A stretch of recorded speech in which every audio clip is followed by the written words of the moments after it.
Oh, hey guys, how you doing today? Bruce coming at you. I'm going to do another cooking video for you. I haven't done one in a while. I had somebody a while ago ask me to do a breaded pork chop video. So yesterday when I was grocery shopping, I found some really nice pork chops. They're about 3/4 inch thick. Today I'm going to cook them for you, and I didn't quite know how I wanted to do it because I cook them 3 different ways. I have a new air fryer, one of these Ninja Foodies. I was thinking about cooking it in there. Then, of course, I use a cast iron skillet. That's how I've always cooked it. And I also bought a copper chef crisper fryer. Goes in the oven. I decided to stick with what I know best just for this one. I could try the other methods later. I'm going to be cooking with the cast iron skillet today. I'm going to show you how to make some really good breaded pork chops for your family. I hope you like it. We're just going to get right into it. All you need is a couple good pork chops, salt and pepper to season them. I like Lowry seasoned salt.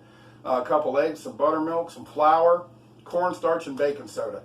And I'm going to explain to you how we do all that right now. Okay, here's the pork chops we're going to be working on today. We're going to make the fried pork chops. These, they're about 3/4 inch thick, and they have the bone in it. I really prefer cooking them this way when they have the bone in it. And that's what I'm going to show you today. I let these sit out for about a half an hour to get close to room temperature, because when they're really cold they don't do it very well. And then you pat them out with a paper towel, which I've already done that because I forgot to turn the camera on. But as you can see, they're just nice normal pork chops, one for me, one for my wife. And what we're going to do now is we're going to bread them. And before we do that, I like to put a little pepper on it on each side. Love seasoning these with pepper and seasoned salt, especially. Right now I'm using just an ever so small amount of sea salt. Not a lot of the sea salt. Pepper, you can go nuts if you want to. But before I do anything, I like to salt and pepper them. And then, of course, this is the flour mixture. And this flour mixture is, all it is some flour, some seasoned salt, some pepper, some onion powder. You can see my ingredients over there. There's a teaspoon of cornstarch in here, and a half a teaspoon of baking powder, just to make that breading a little thicker. Then I'm going into my buttermilk mix, which is a cup of buttermilk, 2 eggs, a little bit of baking powder, about a half a teaspoon, and about a half a teaspoon of cornstarch. That helps all this batter stick. So we're going to go to flour first, then the egg, and then back to the flour. Now, if you want an extra thick batter on this, you can go to the egg and flour a second time. I prefer it this way. So there, now it's breaded with the flour to the egg to the flour. I'm going to put it on a drying rack. You don't want to put it on a cookie sheet. You want to put it on a drying rack if you have one available. Go back to the flour and make sure you get everything coated, sides included. So you don't want any wet spots when you go into your eggs. And then you're going to go into your egg, of course, again. Same thing. Make sure you get that all sopping in there. Drizzle it off a little bit. Back into your flour. Cover it up. Any place that's not covered isn't going to fry up right. This is why sometimes, if I'm doing chicken especially, I'll bread my chicken the same way. But I will they call it double baptizing. I will go back into the egg again and back into the flour a second time. Or a third time for the flour, I suppose. But for today, this is all we're going to do, because I like a light breading on my pork chops. Now, we're going to leave those sit there for about 20 minutes while we clean up. And the reason we do that is that gives the baking powder and cornstarch a chance to adhere to the pork chop. And the baking powder is going to do its thing, and it's going to do its chemical reaction to make your batter a little more fluffier when we fry it up. So, I'll be back in about 20 minutes, and we'll start frying them. Okay, as you can see, I'm all ready here to start frying these. This is about maybe a 1/4 to a half an inch of just regular vegetable oil. You can use canola oil. In fact, I think I did just use canola oil. And we're going to give a little test, make sure that oil is not too hot. As soon as it starts doing that, let's take a little bit of your breading, throw in there, you see it fries up. Also, preheat your oven to 350, because that's how we do these. Take your pork chop, it's been sitting for about 20 minutes. Gently put it in the oil. You can hear that sizzle whenever you do it. I love that sound. And always flap it away from you. like I'm going to do right here. Always go this direction when you're putting something in hot oil. You go this way, you can splash yourself and get burnt, and that's not fun. Now, originally I was going to use this in the oven. This is a copper crisper pan. I was originally going to use that, but since it's got raw pork juice on it, I decided to go ahead and just use my roaster pan. Same effect for either one. Now, a lot of people say, well, you can just fry those completely in your iron skillet. And they're right. I choose not to, because these will fry it real nice the way they are. But I want to get a nice golden brown on the outside, and the inside won't be cooked completely. So if I put them on here, they'll finish cooking in the oven, and the middle will come out nice and tender and juicy. And I won't burn my breading, which is commonly what happens when I do it. So like I said, our oven's preheated to 350. I'm frying these. My gas is on about medium heat right now. Once it starts sizzling like that, I try to keep the same temperature. I'm a good old iron skillet here. And if you don't have an iron skillet, you can use a stainless steel skillet, whatever, all the same principle. So those are going to fry here. I might skip ahead whenever I edit this, or you might not. Because I got my mashed potatoes here cooking. I'll do a video on that some other day. It's just simple mashed potatoes. If you can't do simple mashed potatoes, then, well, maybe you should be trying to cook the pork chops. So I'm just going to let them sit here for, this is real time, so I'm guessing about maybe 2 minutes. I'm going to do 2 minutes on each side.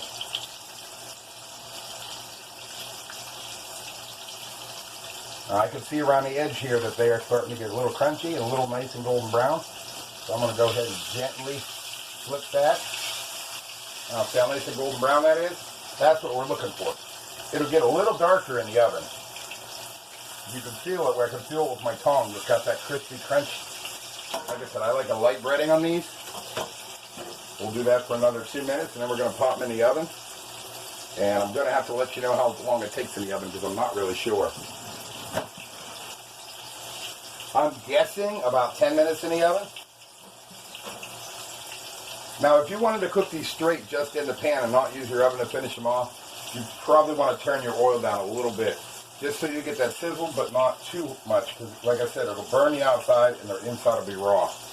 That's good if you're cooking a Pittsburgh-style steak, which I think only Pittsburghers understand that one, but maybe we'll do another video on that someday. So like I said, it doesn't take long to cook that breading up.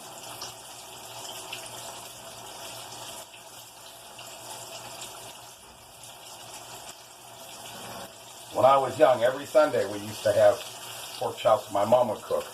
And see that? And I probably could go a little longer. I'm going to let that in there for another 30 seconds or so. But my mom would just coat them with flour, and she'd cook them in an iron skillet. And to be honest with you, she burned the hell out of them. That was our Sunday dinner for years. So if I'm ever at your house and tell you your cook is just as good as Mom's, that's an insult. Love you, Mom. But you couldn't cook for shit. So okay, this is good. I'm going to set that on my roaster pan. And set this one right there. Shut my gas off. Now we're going to put this in the oven, and I'm going to probably cut the film after this. And I will let you know how long it takes. Then we get it right in the center rack of the oven, and we'll be back in the next part when it's done. It's been about 15 minutes at 350 after we fried them. What you're going to do is, well, they look pretty good. Use a hot mitt so you don't burn yourself. Now, if you're using a roaster pan, keep in mind there's going to be grease on the bottom, so be careful, don't spill it. That would be bad, you burn yourself again. We're going to use a meat thermometer. What we're looking for is 145 at least, because that's what you cook pork to, so you don't make anybody sick. 145 to 150 is what I'm hoping for. Excuse me. We are going up, going up, going up, and bingo, we hit 140, so we are good. Try this one. Always go in the thickest part of the pork chop, not where the bone is. And that one's going 145, so we are good. Now what we're going to do is we're going to let them rest for about 5 minutes, and then they're ready to enjoy. As you can see, they come out all nice and pretty crispy on the outside. The breading looks good. It's not burnt.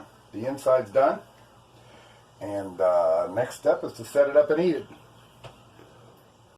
And there we have it. 5 minutes later, the pork chops have been rested. One for me, one for my wife. You can see my wife likes the one with the gravy on it. I prefer just to eat the pork chop by itself. One last thing you can do before you serve it is sprinkle a little rosemary on top of it. My wife and I aren't fans, but I understand it's pretty popular. So that's our breaded pork chops. I hope you enjoyed it. Okay, well here's how you can tell the real verdict. What do you think, Kimmy? It's delicious. Is it nice and tender and juicy? It is. Is it everything you ever wanted in a pork chop? Absolutely. Looks like you have a little bystander there trying to get a last morsel. He's waiting. Yeah, is he going to get many? Maybe. Yeah, no, you're not. It's too good. All right, say goodbye, Kimmy. Goodbye, Kimmy. So that's about it. That's all you got to do. It's pretty easy. Almost anybody can do it. If you don't have a cast iron skillet, you can use a regular skillet. You can use a copper chef skillet. You can use a stainless steel skillet. Any skillet you want to. It's very easy, and they come out so good. The secret to me is whenever I bake them for the last half, instead of leaving them sit in the oil. And when you do bake them, you want to have them elevated on either a rack with a pan under it, or I used a roaster pan today. I was really wanting to try out that crisper pan, but it was already dirty because I put my raw pork on there. You never want to mix cooked food with anything raw. That's people should know that. The sides, I kind of didn't do the video on the sides. I thought I would take the video too. Who can't make mashed potatoes and open up a can of green beans, right? But that makes the best side, in my opinion, for the pork chops itself. The gravy was a simple brown gravy. It's really the only thing instant I ever used because you don't get enough drippings from 2 pork chops to make a good gravy. So that's about it. I hope you liked it. Leave a comment if you want. Like and subscribe. I do all different kind of videos, as you can see through my channel. Sometimes it's cooking, sometimes it's Star Wars, sometimes it's toys, or sometimes it's just something funny. So I hope you like it, and I hope to see you next time. All right.